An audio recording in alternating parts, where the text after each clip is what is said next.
cuando faltan 3 minutos, una cosa así, o me avisás a los 5.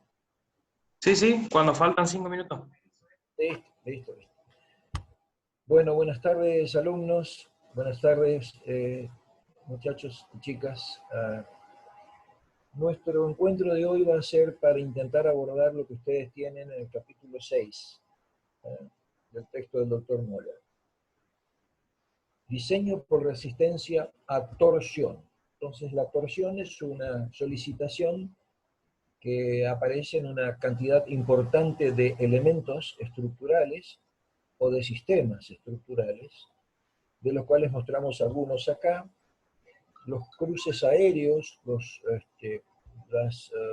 distribuidores de tránsito a diferentes niveles en vías, en obras viales, obras de arte de obras viales, como las que estamos mostrando a la izquierda, en general generan vigas circulares con radio de la curva reducidos en correspondencia con la velocidad directriz de esos tramos, y entonces aquí se generan solicitaciones de torsión y aparecen ya insinuados que las mejores respuestas a la solicitación de torsión se consiguen con secciones huecas, cerradas. En hormigón eso es muy, pero muy importante de observar.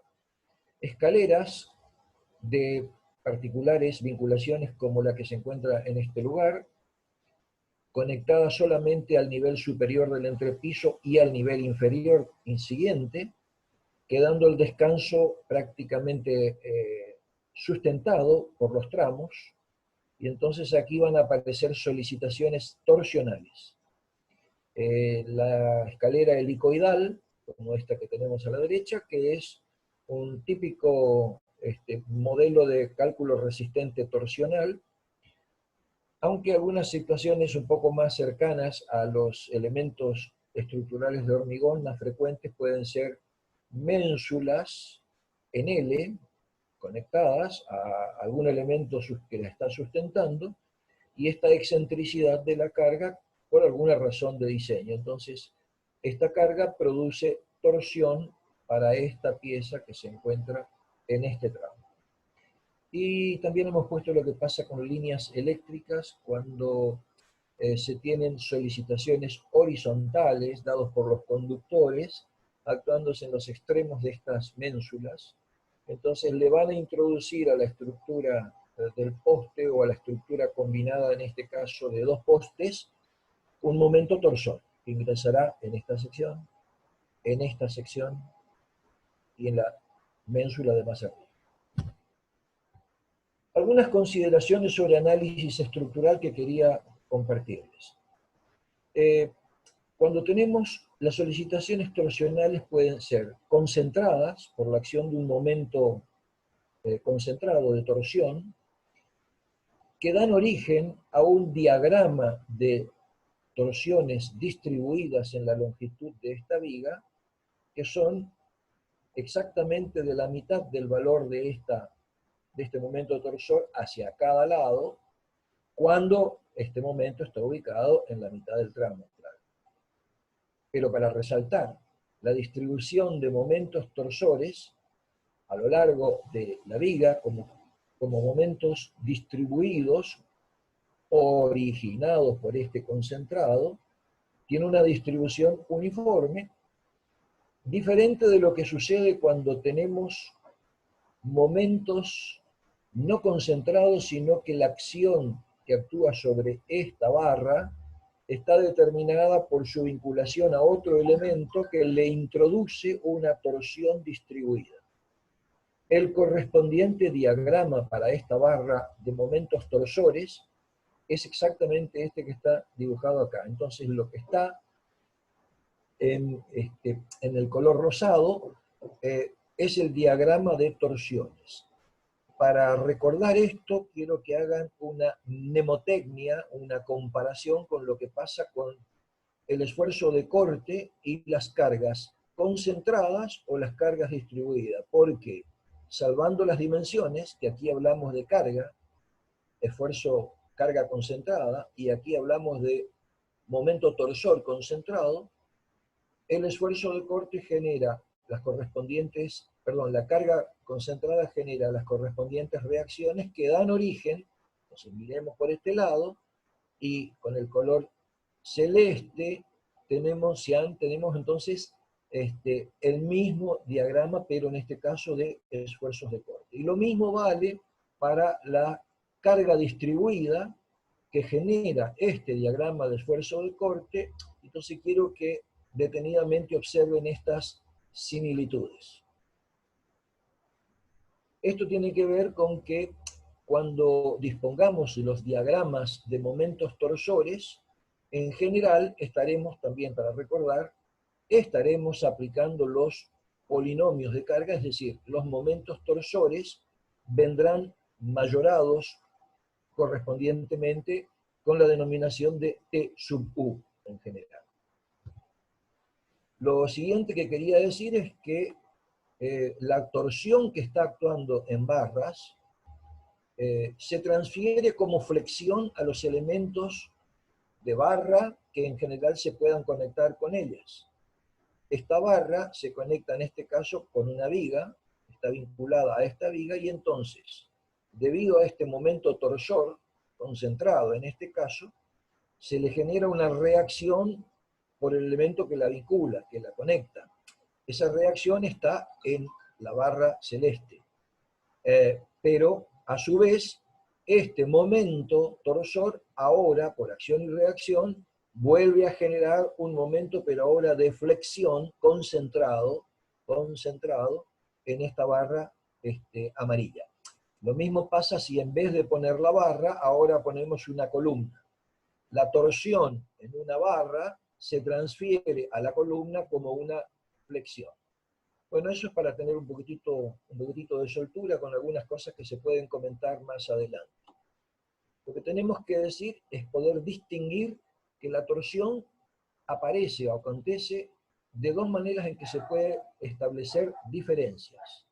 Una denominada torsión primaria o de equilibrio estaría representada por las siluetas que tenemos a la izquierda, donde un elemento, en este caso es una losa, está conectado a una viga y la viga conectada a sendas columnas. Es el caso típico de una marquesina que se puede encontrar en las dársenas en andenes ferroviarios, estaciones terminales, abrigos urbanos de transporte urbano, etc.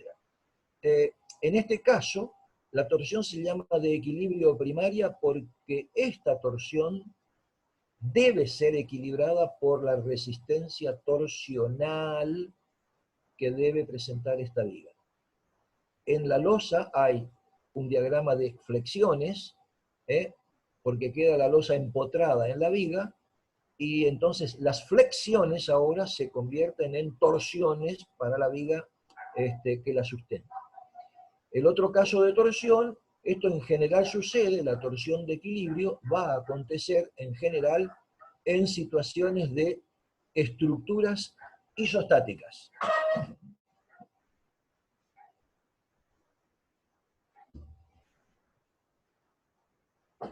El otro tipo de torsión, llamada secundaria o de compatibilidad, se presenta cuando estamos en condiciones cuando estamos teniendo que analizar estructuras hiperestáticas, en cuyo caso, la silueta la representa la de abajo, nosotros tenemos un entrepiso de losas con vigas, un entrepiso nervurado en una dirección, conectado a estas vigas de borde, en cuyo caso esta losa le transfiere a la viga también momentos torsores distribuidos que los denominamos con M chica T.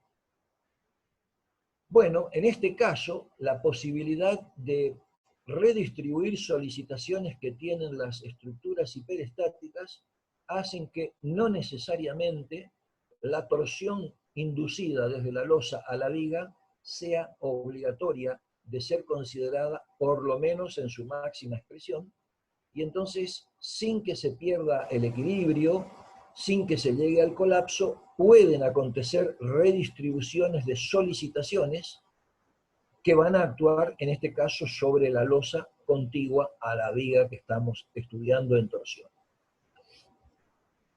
En este caso, debemos decir que esos momentos torsores secundarios o de compatibilidad no son necesarios para el equilibrio.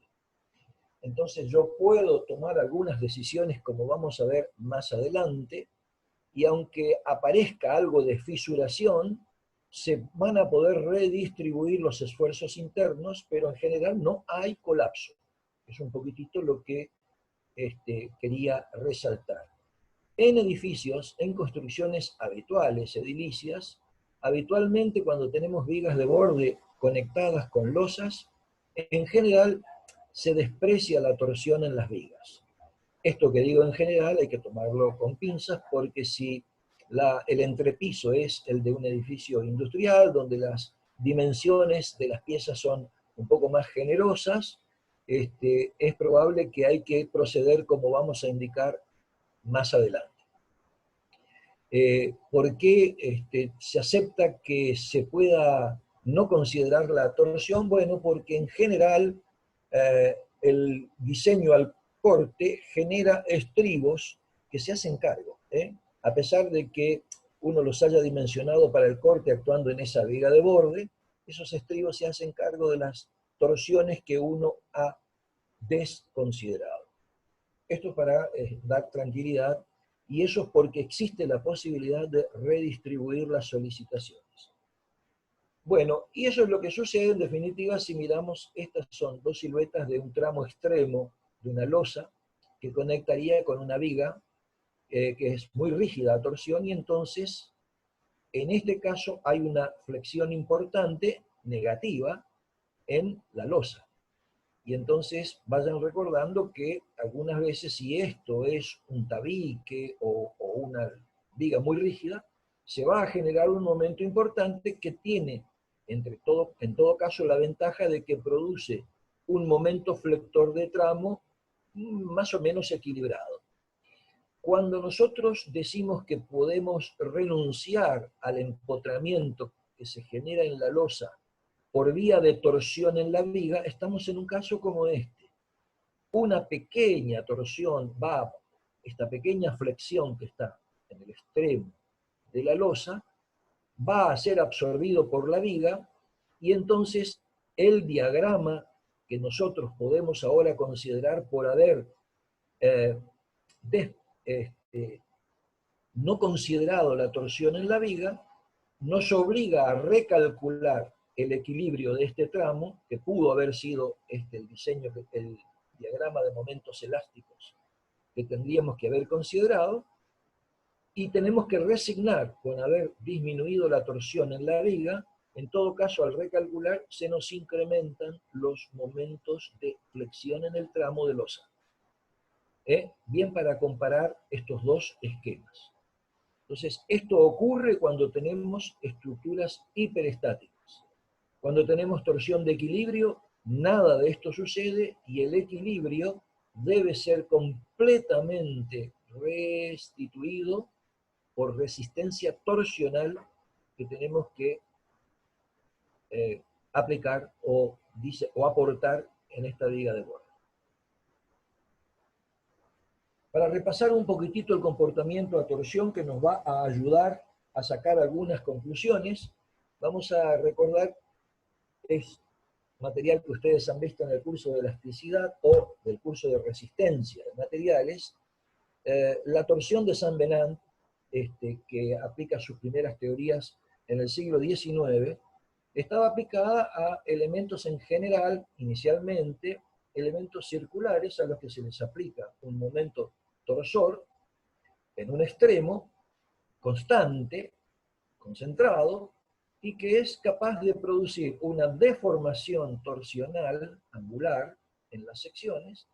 El punto que se está marcando acá, A, pasa al punto A', generándose un ángulo de distorsión que, si este momento es constante, para esta sección se mantiene, y lo que se trabaja en realidad es con el ángulo de distorsión por unidad de longitud. Asimismo, dentro de la sección se van a generar tensiones tangenciales. Los momentos de torsión lo mismo que los esfuerzos de corte, son analizados mediante el recurso de las denominadas tensiones tangenciales. Las secciones circulares servían para mostrar que, producida la deformación, estando libre de estar vinculada en este otro extremo, la sección circular se mantiene plana, es decir, no aladea. Con la ecuación diferencial de la torsión de Saint-Venant se obtienen las dos expresiones clásicas de el ángulo de distorsión, el ángulo en que rota por unidad de longitud, que es ciertamente directamente proporcional al momento torsor, linealmente, vinculada al momento torsor, y inversamente proporcional a una denominada rigidez, que es el producto del módulo transversal resistente del hormigón, el módulo de elasticidad transversal, que se expresa, según ustedes ya lo habrán visto, como una relación con el longitudinal del material, dividido 2 por 1 más nu. Bien, pero además, las tensiones tangenciales evolucionan dentro de la sección a través de una expresión que es directamente proporcional al momento torsor, inversamente proporcional al momento de inercia polar de la sección, pero a su vez el tau depende de la distancia de la fibra al centro de la sección. Entonces, cuando uno analiza lo que le pasa a esa sección circular, la distribución de las tensiones tangenciales en el diámetro de la pieza pasan por 0 en el centro y son máximas en los extremos, en las fibras extremas. ¿Sí? Las tensiones tangenciales son más importantes en toda vuelta, ¿no? Porque esta torsión actúa en todos los diámetros y siempre en la misma dirección. Bueno, le echamos un vistazo a estas hélices que se han formado en este dibujito, porque las vamos a comentar apenas unos minutos más adelante. Pero era para resaltar este esquema de distribución de tensiones tangenciales, porque nos van a servir para valorar algunas expresiones más adelante. Pero el caso es que ahora nosotros vamos a tener que manejarnos con más frecuencia con secciones rectangulares, vigas y columnas en general, que tienen dimensiones A por B, y entonces, si, como en este caso, estamos en el campo elástico, perfectamente elástico, de un material ideal, que es isótropo, homogéneo y de comportamiento elástico, entonces las teorías de viscoelasticidad, de elasticidad por vía de imágenes, y además expresiones analíticas, permiten llegar a que las distribuciones de las tensiones tangenciales son más o menos como las que se indican. De nuevo, pasan por 0 en cualquier sección transversal a esta sección, en cualquier transecta, siendo máximas en los extremos y mínimas y nulas en el centro, y lo mismo en la otra dirección. A su vez, sobre cada uno de los lados, su valor es máximo en el extremo, este valor sería este, y se reducen hacia los vértices. La misma distribución en la cara corta, y se establece una relación de que las tensiones tangenciales son máximas en la cara mayor, de mayor longitud, y menores, la máxima, en la otra cara. Bueno, esta es una serie de conclusiones de teoría elástica en torsión aplicada a secciones rectangulares. Lo cierto es que aparecen unos coeficientes alfa para relacionar el momento torsor con la rigidez torsional a través de las dimensiones de la sección. Analícenlas con detenimiento, no le podemos dar demasiado tiempo a esto, y lo mismo pasa con, con la distorsión angular, que es el momento torsor dividido esta suerte de rigidez a la deformación, ¿no? A la deformación angular. Los coeficientes alfa, que está en esta expresión, beta, que está en la expresión del giro, y eta en la relación entre las tensiones, dependen del cociente A sobre B y suelen estar tabuladas. Lo cierto es que en general las secciones transversales experimentan aladeo. ¿Qué quiere decir? Que producida la torsión, en general las secciones no se mantienen planas. Y si por alguna razón tengo en este extremo un espejo de este empotramiento, la torsión en general va a generar tensiones normales, además de las tangenciales, por el impedimento por restricción a las deformaciones libres.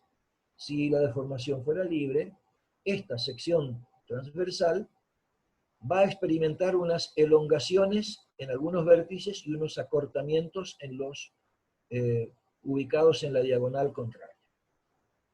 Comportamiento general, entonces, de secciones rectangulares. Ahora bien, como estamos analizando la torsión pura, sin otro tipo de solicitaciones, se puede mostrar que estas torsiones, de acuerdo con lo que veíamos, que tenemos en un elemento diferencial una tensión tangencial tau y no hay otras tensiones, el estado es un estado simple de tensiones y se corresponde exclusivamente con los llamados estados tensionales de corte puro, que ya los hemos analizado en el capítulo de resistencia al corte, y que entregan esta combinación de tensiones tangenciales y que actúan en esta cara, también en esta cara, en la cara posterior y en la cara inferior de la misma manera. Por lo tanto, por teoría que ya hemos visto en corte, estas tensiones tangenciales, con referencia en los ejes cartesianos X, Y, Z, que hayamos adoptado, se convierten en tensiones principales. El estado de corte puro se caracteriza por generar un estado de tensiones principales, o sea, equivalentes a estas, donde solamente tenemos una compresión principal y en sentido perpendicular una tracción principal. Pero con la característica de que tanto sigma 1 como sigma 2, cambiado de signo, tienen el valor de este tau. Bueno, y ya sabemos qué sucede cuando aparecen tensiones principales de tracción, si ahora este material, que todavía no lo habíamos mencionado, pasa a ser hormigón, el hormigón se fisura. Y entonces en la cara van a aparecer fisuras nominalmente a 45 grados del eje de la pieza. En la cara superior lo mismo, en la cara del otro de atrás también, y en todas las caras la misma distribución de tensiones principales. Y por lo tanto, se van a producir fisuras perpendiculares a las tensiones principales de tracción. Y entonces, lo que uno puede empezar a sacar como conclusión, que se pueden generar isostáticas de compresión y de tracciones principales que evolucionan a lo largo de la pieza como si fueran espirales o helicoides, en este caso poligonales, que evolucionan en todas las caras, con un ángulo siempre a 45 grados respecto del eje mecánico de la pieza. En algunos casos en cara vertical, en otros casos en cara horizontal. Eso mismo es lo que acabamos de representar en este gráfico. Las tracciones principales generarán las fisuras en la cara superior, lo mismo en las caras verticales. Este es el esquema que teníamos inmediatamente antes, una reproducción nuevamente, pero con el empotramiento en el otro extremo, para mostrar que en definitiva si la torsión es la que actúa en este sentido, pónganle que sea antihorario, la fisuración se termina produciendo en toda la pieza en la misma dirección, desde un extremo al otro. Bueno, a su vez, acordémonos que la dirección de las fisuras, por mnemotecnia, ¿no? También sigue la dirección de las tensiones principales de compresión. Y entonces uno puede trazar las isostáticas, las trayectorias isostáticas de compresión, que serán están dibujadas en línea de trazo, o las de tracción, que son perfectamente perpendiculares. Y si quisiéramos mostrar el resultado de un ensayo de una pieza, apreciaríamos que la fisuración se corresponde con estos modelos analíticos. De donde surge, por otra parte, para recordar, por eso traigo el dibujito de la derecha de la distribución de tensiones, es que siendo máximas las tensiones en las fibras exteriores, la fisuración evoluciona desde el exterior hacia el interior de la sección transversal, siendo muy pocas significativas las tensiones que se encuentran en el centro de la pieza. Acá hay un detalle para mostrar al mismo tiempo, anticipar qué pasa si la sección es maciza o si la sección es hueca. Entonces se ve bien la diferencia de tensiones que se producen en un material que sea idealmente homogéneo, como no es el hormigón. Entonces vamos a ver ahora un comportamiento que sirve porque los investigadores toman el comportamiento de una sección hueca como un elemento fundamental para elaborar los modelos resistentes nominales.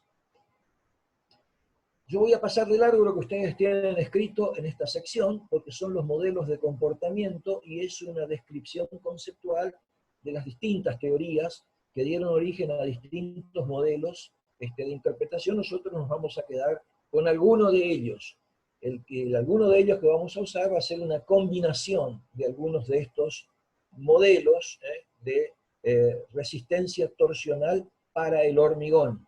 Ahora ya estamos hablando de hormigón. Por lo que dije antes, queremos mostrar lo que sucede con una evidencia experimental. Supongamos que hacemos un ensayo donde sometemos a torsión una pieza maciza, de sección transversal llena, donde lo que graficamos, como ya estamos un poco acostumbrados, es la acción demandante, que sería la torsión que aplicamos en el ensayo, progresiva, creciente, y la respuesta. ¿Cuál es la respuesta? La deformación torsional, es decir, la distorsión angular. En este caso también medido como radianes por metro. ¿Cuál es el comportamiento? Existe un período perfectamente elástico que genera una rigidez. La pendiente de esta recta es la rigidez torsional, G por IP, hasta que se alcanza la fisuración. Una vez que se alcanza la fisuración que hemos mencionado anteriormente y que ocurre en la superficie exterior y empieza a evolucionar hacia el interior, se produce una rotación plástica de la sección que genera una gran deformación concentrada con poco incremento del momento torsor. Para después, una vez que se ha producido la fisuración, y suponiendo que hemos puesto algunas armaduras para que no se desintegre la pieza, para que no sea de hormigón simple y ocurra el colapso, la rigidez que va a mostrar la sección maciza sigue por la curva de trazos. Ahora, si tomamos una sección hueca y hacemos el mismo análisis, hay dos cosas sorprendentes. Hay un primer tramo donde el comportamiento, bajo solicitaciones relativamente bajas, el comportamiento es muy similar en comportamiento elástico al que tenía la sección maciza, salvo que el denominado momento que produce la fisuración, momento torsor que produce la fisuración, es inferior, ciertamente, en la sección que tiene menos contribución en el hueco.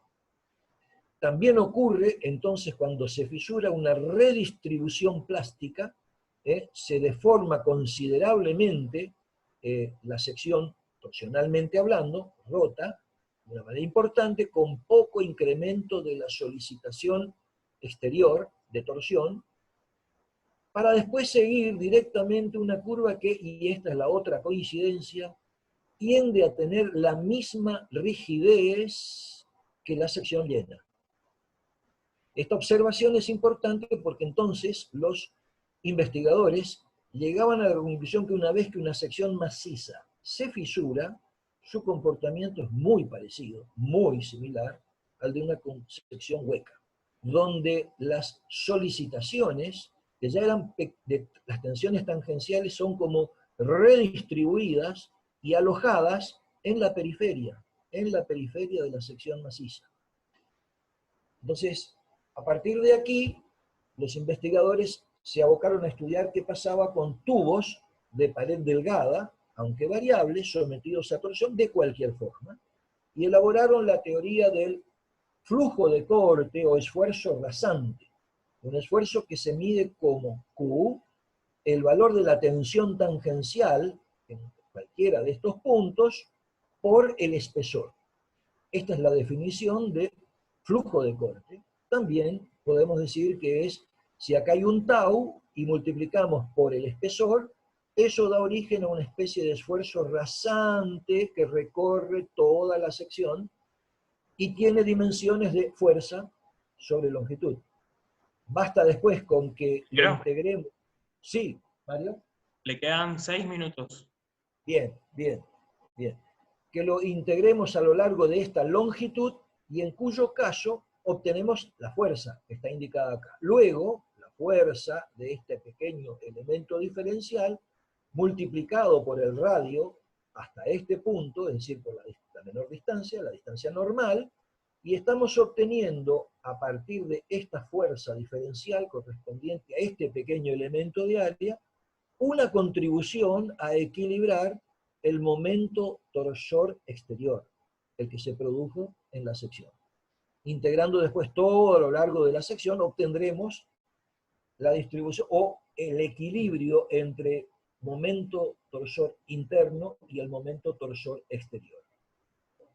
Bueno, lo que queremos rescatar acá es que aunque las tensiones tangenciales se modifiquen por sus distancias al centro, en esos casos el flujo de corte haría que si se modifica por incremento, que debería bajar porque se considera que el flujo de corte es constante. Ese es un principio básico en lo que sigue, y entonces lo que nosotros vamos a considerar que es la base del análisis resistente a torsión, cuando hay torsión, solamente pura torsión, es la analogía del tubo de pared delgada. Si uno toma un prisma, en general de dimensiones no determinadas, pero evalúa por dónde evoluciona el flujo de corte, uno puede suponer que hay un pequeño espesor T no definido todavía, que evoluciona y en su traza media queda definida un área, como el área rayada, de dimensiones X0 e Y0. Le llamamos área al interior del flujo de corte, sección interior del flujo, que es el producto A0 de X0 por Y0. Acá estaban marcadas las tensiones tangenciales que ocurren, y ya sabemos que cuando tiende esto a avanzar y a producir la fisuración, el comportamiento se aproxima exactamente al del comportamiento de una sección hueca, como si la sección fuera hueca, y el flujo de corte evoluciona a lo largo de la zona perimetral, de esa cáscara perimetral.